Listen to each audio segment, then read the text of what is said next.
Hi friends, ಎಲ್ಲರಿಗೂ good morning. ಎಲ್ಲ ಚೆನ್ನಾಗಿದ್ದೀರಾ ಅನ್ಕೊಂತೀನಿ, ಯಾಕಂದರೆ ನೀವು ನೋಡ್ತಾರ ನಲ್ಲಾಗಲ್ಲ. ಅದಕ್ಕೆ ಇವತ್ತಿನ ಗುಡ್ ಮಾರ್ನಿಂಗ್ ಶುರು ಆಗ್ತಾರದೇ ಈ ನಮ್ಮ ಮಧ್ಯದ ಕಡೆಯಿಂದ. ಇವನು ಅವ್ರ ಹುಡುಗಿನ ನೋಡಕ್ಕೆ ಹೋಗ್ತಾನೆ ಕಾಲೇಜಲ್ಲಂತೂ. ಅವ್ರ ಹುಡುಗಿ ಇದ್ದಾಳ ಇಲ್ವ ಅಂತ ಇನ್ನೂ ಗೊತ್ತೇ ಇಲ್ಲ. ಆದರೆ ಅವ್ಳ ಮನೆಯಿಂದ ಹೋಗೋಳೆ, ಇನ್ನು ಕಾಲೇಜ್ ಹತ್ರ ಇದ್ದಾಳ ಇಲ್ವೋ, ಒಳಗಡೆ ಹೋಗ್ಬಿಟ್ಟವಳ ಅಂತ ಗೊತ್ತಿಲ್ಲ. ಇನ್ನು ಇವಾಗ ಹೋಗ್ತಾ ಇದ್ದೀವಿ.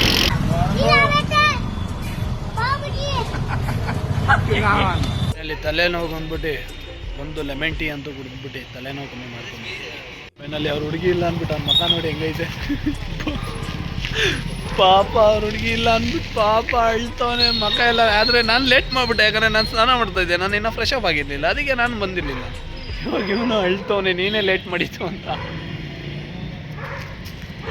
ಫೈನಲಿ ನಾನು ತುಮಕೂರು ರಸ್ತೆಯಲ್ಲಿ ಹೋಗ್ಬೇಕಾದ್ರೆ ಒಂದು ಒಳ್ಳೆ ಗಾಜಿನ ಮನೆ ನೋಡಿಕೊಂಡು ಅಲ್ಲಿ ಹೋಗೋಕ್ಕಾಗಿಲ್ಲ, ಆದರೂ ಹಂಗೆ ರೋಡಲ್ಲೇ ನೋಡ್ಕೊಂಡು ಹಂಗೆ ನಾನು ಹೋಗ್ಬಿಡ್ತೀನಿ. ಫೈನಲಿ ಮದುವೆ ಮನೆಗಂತೂ ಹೋಗ್ಬಿಡ್ತೀನಿ. ಅಲ್ಲಿ ಬಿರಿಯಾನಿ ಕಬಾಬ್ ಎಲ್ಲ ಇರುತ್ತೆ, ಆದರೆ ನನಗೆ ಇಷ್ಟವಾಗಿದ್ದೆ ಕಬಾಬ್ ತಿನ್ಕೊಂಡು ಸ್ವಲ್ಪ ಹನ ಜ್ಯೂಸ್ ಇರುತ್ತೆ, ಆ ಹನ ಜ್ಯೂಸ್ ಕೊಡ್ಬಿಡ್ತೀನಿ. ಫೈನಲಿ ಮದುವೆ ಮನೆಯಿಂದ ನಾನಂತೂ ಇವಾಗ ಊರ ಕಡೆ ಬಂದ್ಬಿಡ್ತೀನಿ. ಊರಲ್ಲಿ ಬಂದು ನೋಡಿದ್ರೆ ಇಲ್ಲಿ ಹುಡುಗರು ಫೈರ್ ಕ್ಯಾಂಪ್ ಹಾಕ್ಕೊಂಡು ಮಸ್ತಾಗಿ ಬಿಸಿ ಕಾಯಿಸ್ತಾ ಇರ್ತಾರೆ. ಇಲ್ಲೇ ವಿಡಿಯೋ ಎಂಡ್ ಮಾಡ್ತೀನಿ. ಲೈಕ್ ಮಾಡಿ, ಕಮೆಂಟ್ ಮಾಡಿ, ಫಾಲೋ ಮಾಡಿ.